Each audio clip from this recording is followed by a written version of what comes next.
Avete tratto dei menzionati e io cercherò però di restare saldo. Vi racconto, perché non sono previsto nella lista degli oratori, vi darò solo 4 minuti, vi racconto cosa è successo circa un anno fa alle Retrete della domenica.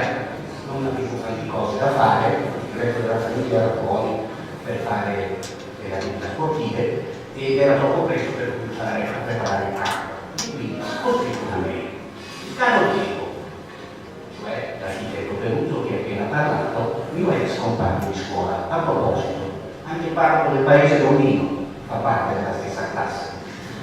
Voglio chiederti se sei a conoscenza della vita palladiana in Romina che in vendita basta. Se per caso conosci chi ne è interessato, io vorrei partecipare economicamente all'acquisto e al restauro, ma non da solo. Buon 1° maggio. Non sapevo niente allora di Villa Fornicerato. Mi risponde nel pomeriggio. Ciao Luca, sono felice che tu mi abbia posto questa domanda, in effetti, eccetera, eccetera. E poi continua. Sarebbe meraviglioso mettere insieme le forze economiche e culturali di noi, personaggi vicentini, che apparteniamo ai visionari, tutto rigorosamente tra virgolette, e far risplendere questo edificio dall'architettura perenne.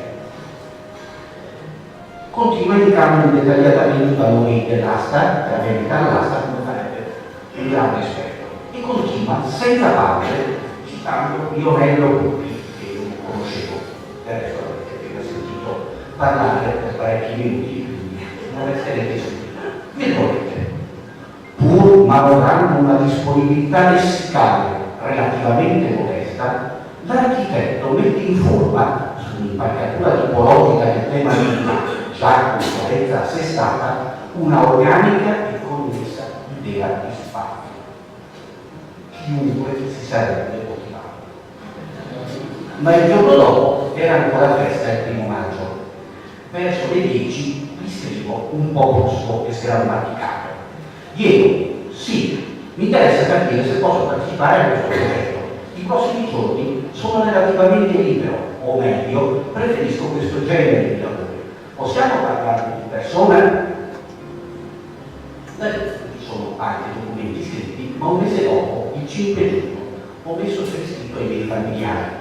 Ovviamente non ci parliamo solo per me, ci parliamo di persone in casa, però qualche ragione ci sarà stata quella volta per 5 giugno. E scrivo a loro.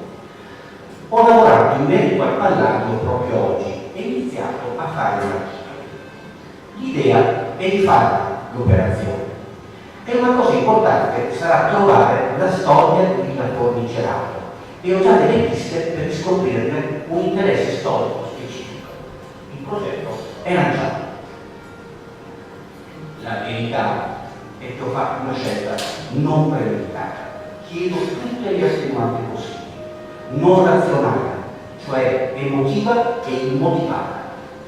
Ma poi mi sono impegnato a trovare un senso logico, a fare un progetto con obiettivi chiari, responsabilità, tempi, controlli e eventuali azioni correttive se dovessimo fallire qualcosa.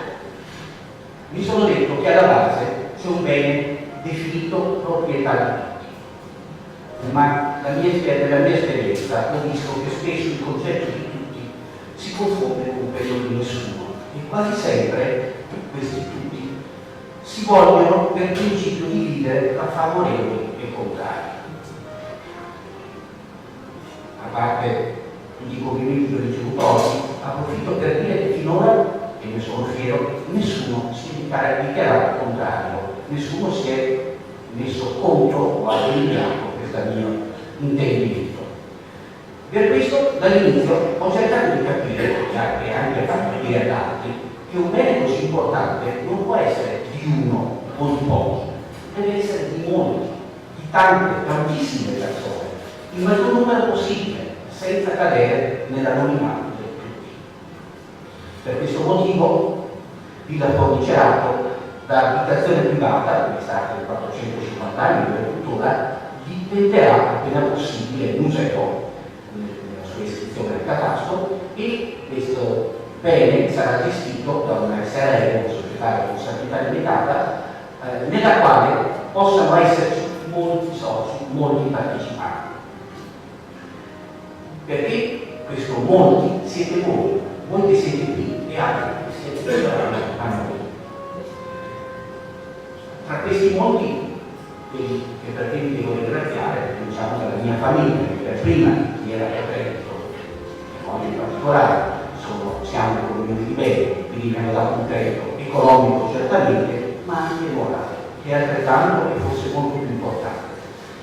Il CISA, con il presidente Lino Dainese, con il direttore generale del Stabilimento, con il professor Barnes, poi il sovrintendente il dottor Magazzi, che ha fatto una mia presentazione prima, per la quale ringrazio, che non mi sento comunque degno delle sue parole, ma lo ringrazio tantissimo.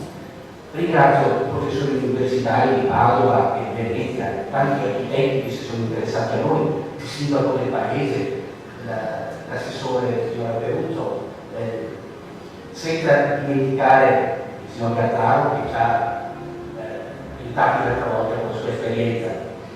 E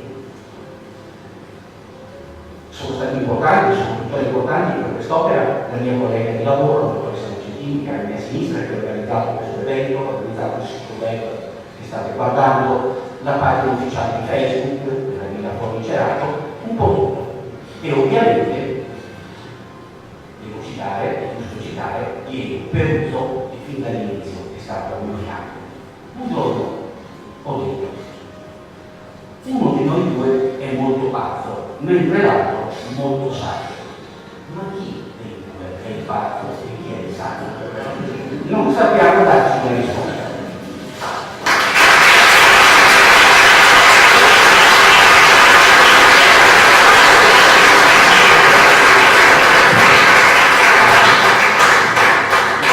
Tra le persone fortemente interessate a creare il futuro per il Vivino Gerato ci sono, parliamo ovviamente lo sono qui, negli Stati Uniti d'America, il sindaco, consiglieri comunali e il direttore del museo, la signora Carol Kelly, che è stata citata prima dal Gramini, che sono della cittadina di Annapolis, nello stato del Maryland, che fu la prima capitale americana in tempi di pace. Annapolis ha molti edifici palladiani, tra questi, oltre al museo di cui Carol è il direttore, il Campidoglio di Annapolis è stato preso a modello per fare quello di Washington. Carol, signora Carol Kelly, abbiamo parlato già in precedenza, appassionatissima di Palladio, è l'ambasciatrice di Villa Fornicerato negli Stati Uniti. Voi e io, con quest'opera di restauro esemplare, stiamo diversificando l'eredità che lasceremo alle future generazioni, figli e soprattutto i nostri. Penso che le nostre scelte, in particolare questa opera di cui oggi parliamo, permetteranno a loro di avere una storia da raccontare ai loro figli e ai figli dei loro figli. Una bella storia che in pratica comincia oggi e magari in grado. C'ero anch'io quel giorno, ero piccolo come te adesso, ricordo solo che c'era tantissima gente. Grazie di essere qui.